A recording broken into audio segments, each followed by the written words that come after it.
આજે આપણા કિચનમાં બનાવીશું રગડા પેટીસ। ચલો એની રેસીપી જોઈએ।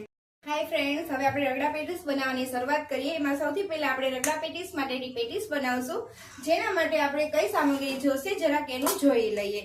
સૌથી પહેલા છે મીઠું છે, આદુ મરચાની પેસ્ટ છે, તપકીર છે, લીંબુ છે, કોથમીર છે, દળેલી ખાંડ છે અને બ્રેડ ક્રમ્સ લીધેલા છે। અને ત્યારબાદ સૌથી પહેલા મેઇનમાં જશે હળદર, જે પ્રેફરનાનો છે તે સૌથી બેસ્ટ આવે છે અને ખૂબ જ સરસ આવે છે, જે આપણે ઓર્ગેનિક આવે છે, જેમાં કોઈ પણ આર્ટિફિશિયલ કલર કે કશું આવતું નથી। અને તેમાં આપણે થોડો પ્રપનાનો ગરમ મસાલો પણ એડ કરીશું, જે સ્વાદમાં બહુ જ સરસ આવે છે। ચલો બનાવવાની શરૂઆત કરીએ। સૌથી પહેલા ટેસ્ટ પ્રમાણે આદુ મરચાની પેસ્ટ નાખીશું આપણે, ત્યારબાદ સ્વાદ મુજબ આપણે મીઠું નાખીશું, ત્યારબાદ તપકીર એડ કરશું 3 ચમચી। જરૂર પડશે તો આપણે આગળ થોડીક વધારે એડ કરશું। કોથમીર નાખીશું, ત્યારબાદ પ્રપનાનો ગરમ મસાલો એડ કરીશું, એ પણ સ્વાદ પ્રમાણે।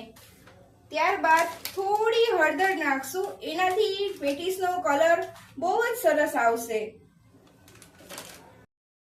ત્યારબાદ નાખીશું આપણે 1 ચમચી લીંબુનો રસ નાખીશું, ત્યારબાદ 2 ચમચી દળેલી ખાંડ નાખશું, એ પણ સૌના ટેસ્ટ પ્રમાણે લેવાની છે, જે રીતનું ગળાશ ખટાશ આપણે ફાવતું હોય એ રીતનું લઈ શકીએ। 3 મોટી ચમચી આમાં બ્રેડ ક્રમ્સ નાખશું, ત્યારબાદ બધું મિક્સ કરી અને આપણે સ્વાદ પ્રમાણે જોઈ લેશું છે। અને જોયું તમે ફ્રેન્ડ્સ કે થોડીક ચપટી એવી હળદર પ્રપનાની નાખવાથી કેટલો સરસ કલર આવ્યો છે। હવે આપણે પેટીસ આની બનાવીશું, જેના પેટીસ બનાવવા માટે બધું મિક્સ થઈ ગયું છે। હવે આપણે એને રાઉન્ડ શેપ આપી દેશું। તમે તમારા ગમતો શેપ પણ આપી શકો છો, ઓવલ પણ સારો લાગે એ પણ આપી શકો। અને આ છે એ તપકીર અને બ્રેડ ક્રમ્સ મેં બંને મિક્સ કરીને લીધા છે, એમાં થોડુંક આપણે કોટિંગ કરી અને પછી આપણે એક તરફ વાળીને રખતા જશું।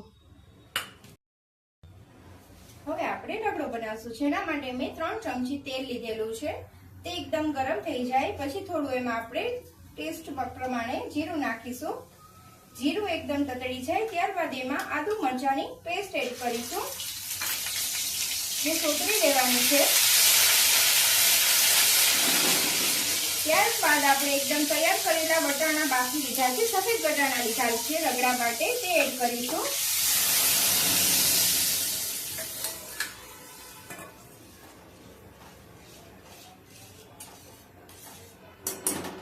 ત્યારબાદ એમાં થોડું મીઠું એડ કરીશું, કારણ કે મેં બાફતી વખતે થોડું મીઠું એમાં એડ કરેલું હતું, એટલા માટે ટેસ્ટ પ્રમાણે જરૂર લાગે એટલું મીઠું આપણે એડ કરીશું।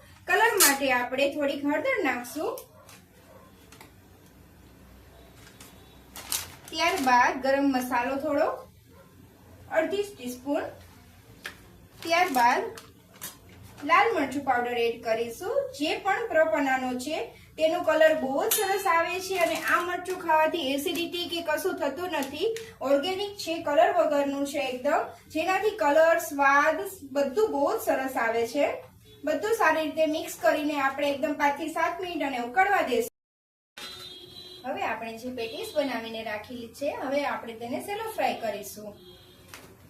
નોનસ્ટિક લોઢી લઈ લેવાની છે, તેમાં થોડું તેલ એડ કરી અને બધી ટીકી મૂકી દેવાની છે। તમે ફ્રાય પણ કરી શકો છો, પણ સેલો ફ્રાય સારી લાગે છે। ત્યારબાદ ઉપર થોડું થોડું તેલ નાખી તેને ટર્ન કરી લઈશું અને 2 મિનિટ સુધી સાવ ધીમા ગેસે તેને શેકશું આપણે। પેટીસ હવે સેલો ફ્રાય થઈ ગઈ છે, આપણે ગેસ ઓફ કરી દઈશું। હવે રગડા પેટીસ બનાવવા માટે આપણે બધી લીલી ચટણી લીધી છે, ખજૂર આમલીની ચટણી છે, આ લસણની ચટણી છે, કાંદા છે, ઝીણી સેવ છે, કોથમીર છે અને સિંગ છે મસાલાવાળી। હવે આપણે રગડા પેટીસ એસેમ્બલ કરીશું। તેના માટે સૌપ્રથમ આપણે 2 ટીકી મૂકીશું, તેના ઉપર થોડો રગડો રાખશું,